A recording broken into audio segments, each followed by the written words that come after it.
Assalamualaikum warahmatullahi wabarakatuh. Hari ini saya akan menampilkan aksi nyata budaya positif modul 1.4. Adapun list agenda, yang pertama susun lini masa, 2 konsolidasi bersama kepala sekolah, kemudian konsolidasi dengan tim pengembang sekolah, selanjutnya membuat flyer atau banner aksi nyata, kemudian melakukan aksi nyata 1 dan 2, dan selanjutnya finalisasi ataupun evaluasi.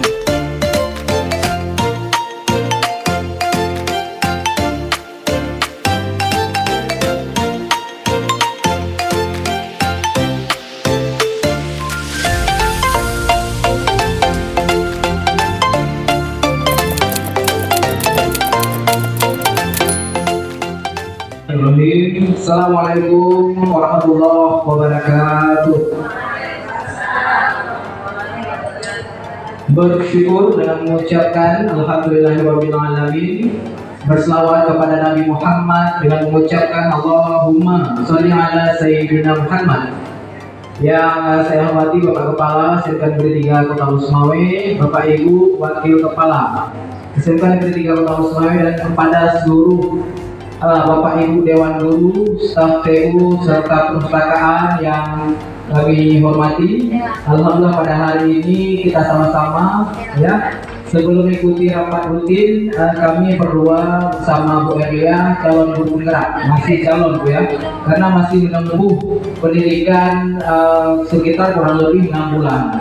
Dan kita baru belajar itu ataupun menempuh pendidikan itu selama 2 bulan menuju 3 bulan. Dan pada hari ini tentunya guru penggerak harus bergerak dan bisa menggerakkan guru-guru lain. Karena tidak semua guru harus menjadi penggerak melalui program pendidikan guru penggerak. Banyak-banyak itu saya rasa di SMA 1 ya, kita menampung 6 orang. Sini 2 orang, lumayan alhamdulillah. Dan selanjutnya juga dibuka guru penggerak untuk episode lainnya. Nah baik, pada hari ini izinkan saya bersama Bu Elia itu mengambil konsep daripada poin-poin guru penggerak, yaitu menumbuhkan budaya positif di lingkungan sekolah. Ya, budaya positif ini sangat penting untuk kita terapkan. Sebenarnya juga hadir juga nanti Kenseng dan Ibu Oka Kurgulung sebenarnya. Jadi tapi nggak apa-apa. Baik. Ini adalah program dari Merdeka Belajar yang pernah saya sampaikan di pembinaan Senin kemarin, ya, bagaimana kita merdeka dalam belajar. Salah satunya seperti guru, bagaimana dia merdeka dalam mengajar, yaitu ketika kita masuk pintu gerbang, setiap permasalahan, setiap apapun, ya, yang ada permasalahan di rumah, beban-beban kerja di rumah, itu simpan dulu di pintu gerbang, dan nanti setelah mengajar. Maka kita selama mengajar ini tanpa beban, merdeka kita dalam mengajar. Nah ini adalah prinsip dasar daripada guru penggerak. Nah kemudian juga konsep pendidikan ataupun merdeka belajar ini, ya, kepada murid, terkadang murid sudah bebas terkait salah satunya seperti pengumpulan tugas. Ini sesuai dengan minat dan bakat peserta didik. Tidak harus tulis menulis. Nah, dia bisa video, bisa kirim tugas kita melalui video. Ataupun anak didik sering membuat poster melalui Canva, itu boleh dilakukan oleh peserta didik. Dan itu salah satu merdeka dalam mengajar, merdeka belajar. Kemudian kegiatan ini, ya, juga selanjutnya pendidikan kita mengikuti kodrat alam dan kodrat zaman, ya, bukan sesuai dengan zaman kita ajarin kepada anak, tapi zaman mereka lah, seperti mengajar secara milenial, kemudian menggunakan teknologi di dalam pembelajaran, sehingga ketika kita 9 jam di dalam pelajaran itu murid tidak terasa bosan. Jadi seperti itu. Dengan metode ceramah mungkin bisa jadi 1 jam ataupun dan lainnya, ya. Kemudian pendidikan ini, ya, diibaratkan kita sebagai lingkungan ini sebagai ladang, ya, kita sebagai petaninya dan anaknya sebagai tumbuh-tumbuhan, ya, kita semai dia, kemudian kita bibit dia, maka sehingga tumbuhlah panen yang baik, ya, adalah siswa-siswa yang baik. Dan hal ini juga perlu kita terapkan, itu budaya positif di lingkungan sekolah. Hal ini tidak jalan ketika gurunya saja, juga perlengkapan, ya, kemudian kepsek, dan juga bekerja sama dengan wali murid.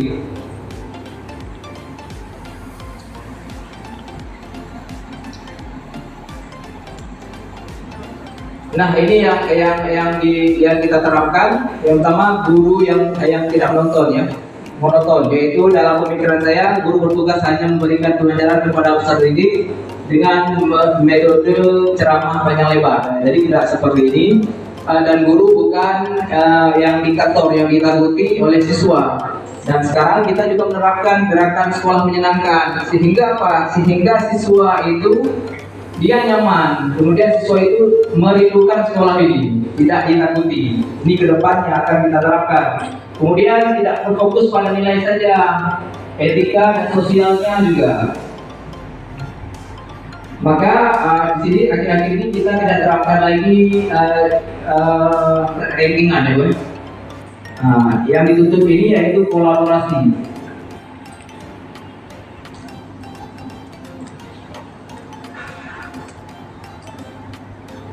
Nah, kemudian guru yang berkarakter, yang tentunya sesuai dengan penerapan Ki Hajar Prayitno Utara, yang seperti saya katakan tadi, bukan ditakuti ataupun disegani. Kemudian menerapkan pendidikan yang berhamba pada murid. Nah, ini maksud berhamba murid yaitu bukan sesuai dengan keinginan kita, tapi sesuai dengan keinginan murid sebenarnya. Walaupun nanti tidak berjalan ketika di kelas. Ya, kemudian secara milenial. Dan selanjutnya guru sebagai motivator, ya, bukan hanya guru, karena ketika dia hanya sebagai guru saja, pembelajaran itu bisa dilihat di Google. Maka kita tuntun dia, bimbingin dia, kemudian apa yang diceritakan. Nah, selain daripada itu, juga kita harus mengkualifikasikan siswa-siswa kita ke dalam 3 poin, yaitu ada siswa yang auditorial, ya, ataupun dia hanya mendengar, dia bisa. Ataupun ya ada siswa yang harus kita melakukan video, harus kita menampilkan video baru dia bisa. Dan satu siswa lagi tipe kinesik, dia harus pegang apa yang kita ajarkan, dia harus pegang atau dia berjalan-jalan. Itulah siswa yang kinesik. Jadi kita harus mengetahui karakter siswa masing-masing.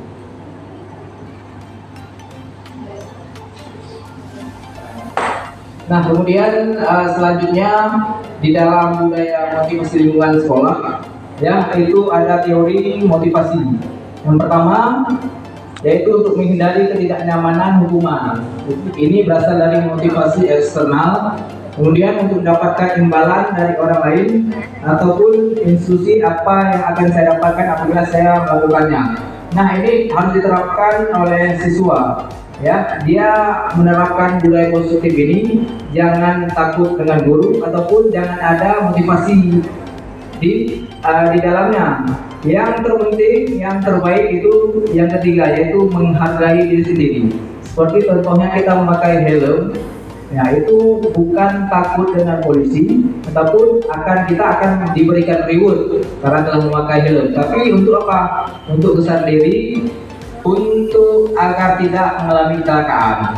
Nah, mungkin selanjutnya pada intinya juga nanti akan dijelaskan oleh Ibu Elia terkait ketika anak murid itu bermasalah ataupun dia melakukan kejahatan, bagaimana respon daripada guru yang terbaik. Sikap apa yang kita diberikan itu nanti akan dijelaskan oleh Ibu Elia tentang konsep kontrol dan restitusi residual. Baik, terima kasih. Selanjutnya kepada Bu Elia, kami silakan. Nah, baik Ibu, terima kasih Bu Elia. Ya, di sini juga kita ketika siswa itu yang melakukan kesalahan, ada 2 versi yang guru dapat lakukan. Yang pertama, hukuman ataupun konsekuensi. Nah, yang harus ataupun yang disarankan ini yaitu konsekuensi, bukan daripada hukumannya yang kita berikan ya. Di sini misalkan mencatat 100 kali di dalam buku kalimat, yaitu saya tidak akan terlambat lagi karena terlambat ke sekolah. Nah, ini yaitu ini penghukum. Dapat kita lihat di sini contohnya. Nah, contohnya mencetak 100 kali di dalam buku kalimat, ini tipe guru penghukum ya. Nah, yang disarankan itu melakukan konsekuensi. Ketika kita berikan hukuman, dia akan ijah kepada guru. Ya, ketika melakukan konsekuensi, maka dia bisa belajar dari situ. Seperti lari mengelilingi lapangan basket 2 kali karena terlambat hadir di sekolah, karena terlambat. Ini dalam bentuk hukuman. Kemudian murid diminta untuk push up 15 kali dan tidak menggunakan masker ke sekolah. Ini juga hukuman. Selanjutnya konsekuensi seperti apa? Seperti menggantikan kertas tugas teman yang telah dicoret. Misalkan si A ya mencoret buku si B, maka apa yang kita terapkan? Yaitu harus menggantikan kertas tersebut. Ya, jangan kita maki dia ataupun lain-lainnya. Kemudian membersihkan tumpahan air di meja tulis karena tersenggol pada saat belajar. Nah, dia bersihkan setelah ada siswa yang melanggar ataupun menumpahkan air di meja tulis, itu kita suruh bersihkan. Kemudian murid disuruh untuk mengenakan sepatu seharian di sekolah karena tidak mengenakan sepatu hitam. Ya, ini juga hukuman ya. Nah, kemudian lari mengelilingi lapangan basket 2 kali karena terlambat 10 menit dalam pelajaran PJOK. Ini karena kenapa bukan hukuman? Kenapa dia masuk kepada konsekuensi? Karena ini di dalam pelajaran PJOK. Nah, wajar hukumannya konsekuensinya itu mengelilingi 2 kali lapangan basket. Nah, ini bisa diterapkan oleh pelajar, tapi di guru lain tidak boleh. Guru yang sendika untuk mengelilingi 2 kali karena dia terlambat itu tidak boleh. Itu hukuman, bukan konsekuensi. Ya, memang ini anak murid kita terlahir di pinggiran ataupun di pesisir ya, maka ini agak sulit yang kita lakukan. Nah, makanya penerapan mereka belajar ini seharusnya seperti itu, berhamba kepada murid. Agar contohnya seperti apa? Seperti penerapan P5BK itu. Nah, itu salah satunya. Baik, mungkin hanya ini ya yang dapat disampaikan. Nanti mungkin selanjutnya bisa kita buat sharing-sharing lagi, kemudian membentuk grup diskusi seperti ada diskusi grup fisika, guru matrika. Untuk apa? Untuk bisa melihat karakter peserta didik. Nah, jadi seperti itu. Baik, hari ini yang dapat saya sampaikan ya, lebih dan kurang saya mohon maaf. Assalamualaikum warahmatullahi wabarakatuh. Waalaikumsalam warahmatullahi wabarakatuh.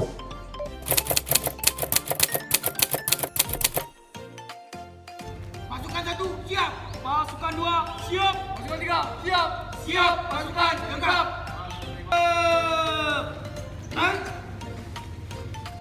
Amanat pembina upacara barisan diistirahatkan.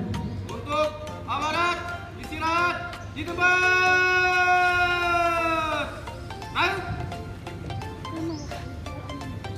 Bismillahirrahmanirrahim. Assalamualaikum warahmatullahi wabarakatuh.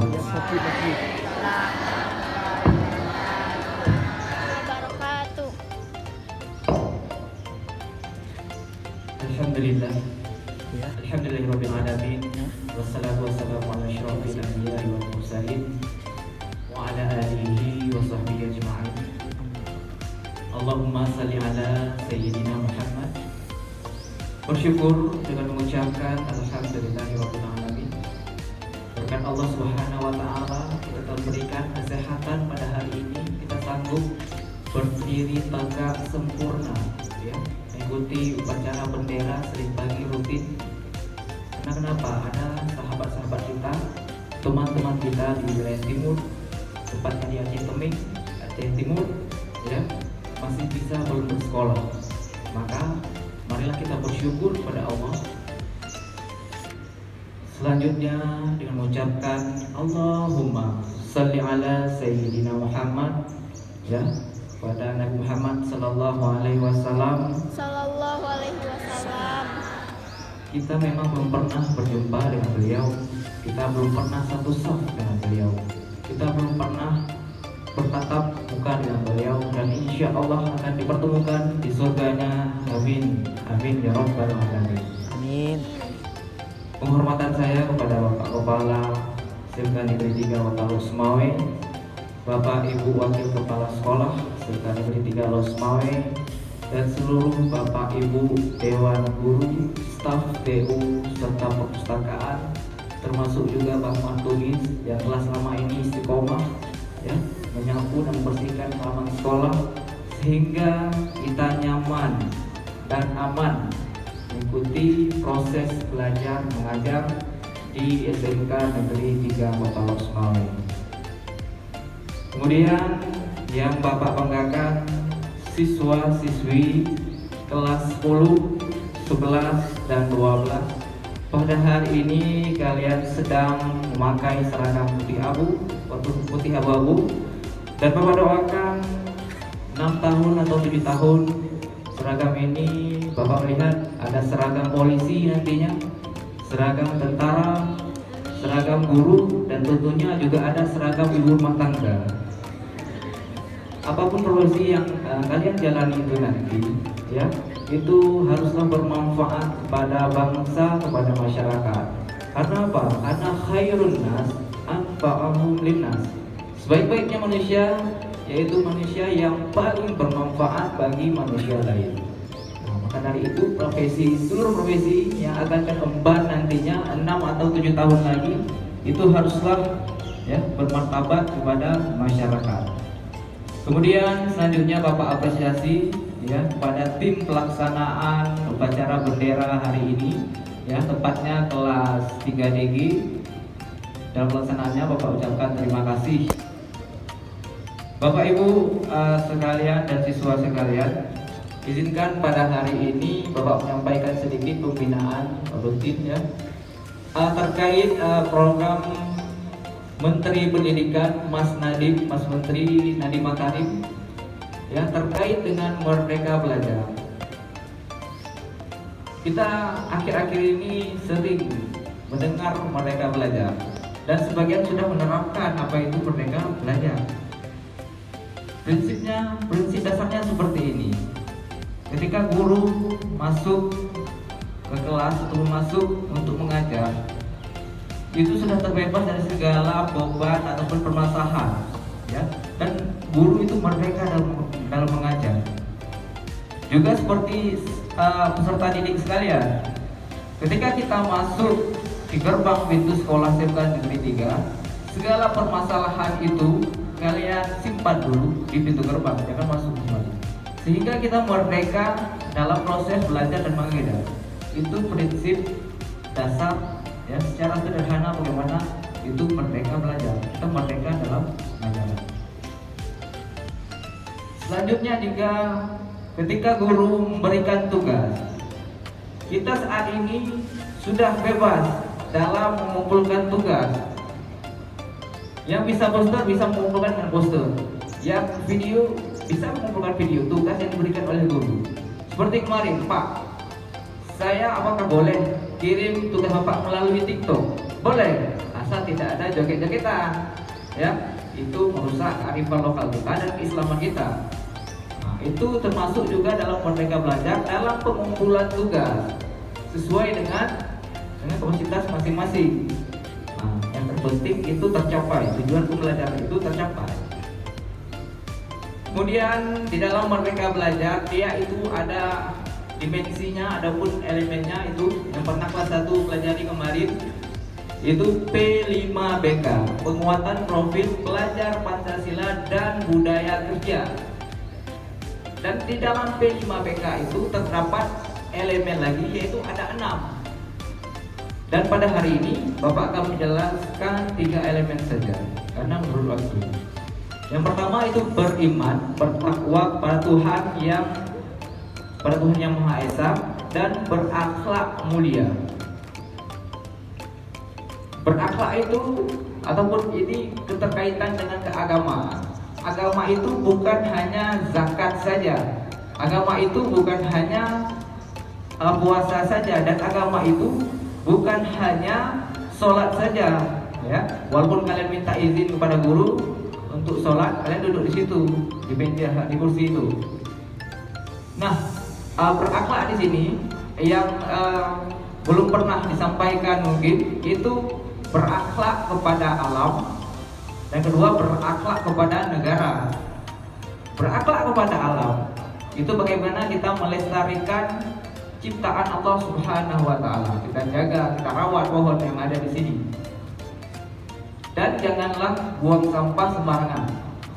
Itu salah satu beriman dan bertakwa kepada Tuhan Yang Maha Esa, ya, melalui berakhlak pada alam. Kemudian yang kedua, yang selanjutnya, ya, itu berakhlak pada manusia. Seperti bullying, itu juga agama. Buang sampah sembarangan itu juga agama. Jadi seperti itu. Nah, yang kedua itu bergotong royong. Elemen ataupun dimensi yang kedua itu bergotong royong. Bagaimana kita satu sama lain saling berkolaborasi, ya, terkait dengan menyukseskan sesuatu. Salah satu yang telah diterapkan di dalam budaya gotong royong P5BK ini, seperti Miss Lela yang lakukan pada hari ini, mengumpulkan 1 hari 1000, itu sebagai bentuk kolaborasi untuk teman-teman kita, untuk sahabat-sahabat kita di wilayah timur. Dan nanti Rabu akan dikumpulkan 3000, 1 hari 1000, Selasa 1000, dan Rabu 1000. Itu mungkin ada yang tidak kumpul, alasan November, Pak. Tapi untuk kota ada. Nah, ini tidak sinkron, ya. Walaupun tidak ada uang, misalkan dia tidak ada uang, boleh nggak? Oke. Tapi kuotanya ada. Dan bagi yang tidak uang, boleh bisa mendoakan.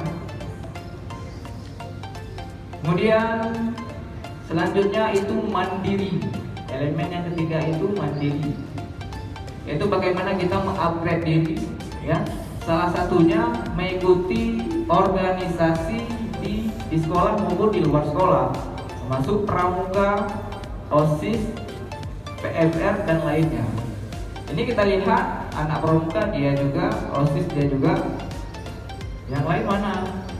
Dan Bapak apresiasi yang telah mengikuti PFR pramuka, ya, sangat luar biasa dan sering bawa pulang juara ke sekolah kita. Nah, ketiga dimensi itu termasuk dalam P5BK.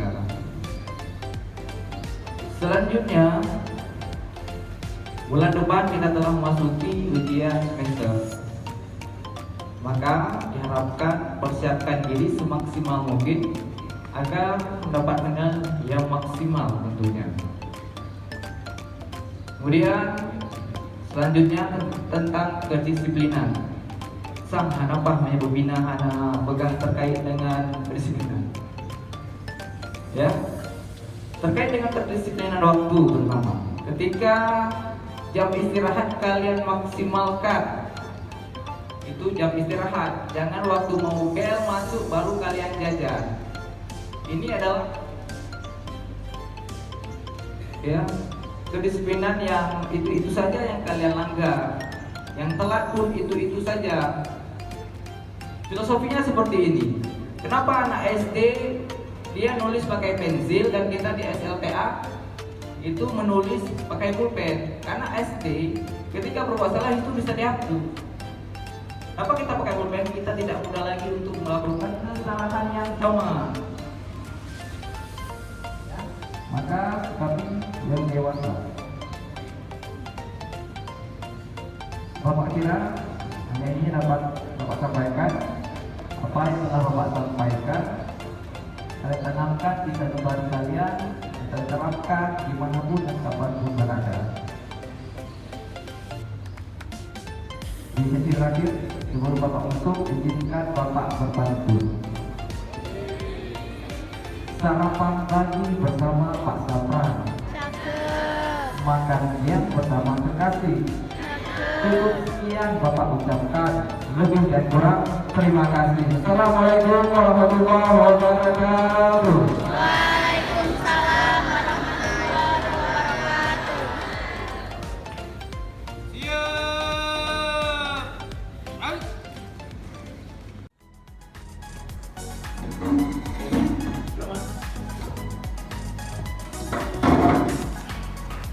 Ya, kamu tahu kenapa Bapak panggil kamu hari ini? Siap tahu. Baik, dari laporan Bu Murniati, kamu tadi di saat pelajaran beliau, kamu keluar tiba-tiba saat beliau masih ngajar.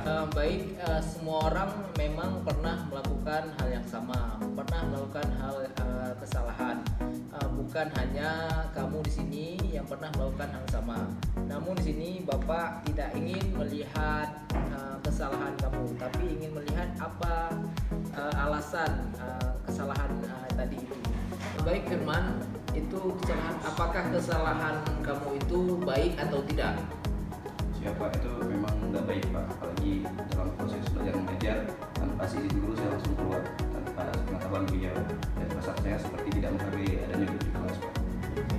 Baik, untuk ke depan bagaimana solusinya nak untuk agar tidak terjadi hal yang serupa? Baik Pak, mungkin yang saya katakan tadi bahwa saya mengakui bahwa ini salah. Cuman ke depan mungkin walaupun dalam proses saya sedang kebetulan kamar mandi, saya usahakan saya minta izin terlebih dahulu Pak. Karena mungkin hal ini memang tidak etis dilakukan oleh seorang siswa, di mana ketika guru sedang di depan menjelaskan pelajaran, namun dalam kondisi saya memang kebetulan, tapi saya usahakan ke depan bagaimanapun saya izin terlebih dahulu Pak, agar tidak terjadi lagi kesalahan yang serupa. Ya betul. Ya baik Firman, Bapak ingin tanya keyakinan kelas mana yang kamu langgar nak? Siapa dalam hal ini mungkin keluar kelas tanpa seizin guru Pak, langsung keluar guru. Baik, benar apakah kamu berjanji ini adalah hal yang terakhir? Siapa saya Baik, saya hargai perjanjian kamu. Sekarang